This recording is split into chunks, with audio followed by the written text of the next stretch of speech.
السيد بتاتا ما وحشكوش؟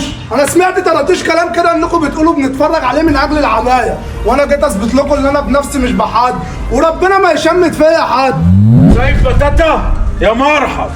مش قلت لكم هي رحله ومصيرها تحلى ومصير المر هيمر؟ يا وهي كده كده هتحلى يا عم، بس ما قلتليش ناوي تعمل ايه يا بتاتا؟ ده اللي فات بتاتا تاتا واللي جاي غتاتا خالص. طب خلي بالك من نفسك يا غتاتا. يا عم خد اسمع مني، البت دي ولا تخص سيد بتاتا ولا هو مرتبط بيها اصلا. لا اسمع انت بقى مني يا حبيبي، الناس كلها بتقول ان هي مرتبطه بسيد بتاتا وانا ليا فلوس عندها والحلو نور الشارع، وانا بقى هعمل له القفله. لا انت البونبونه ابو الشو، عايزك توطي اللمبه وتشد الفيشه.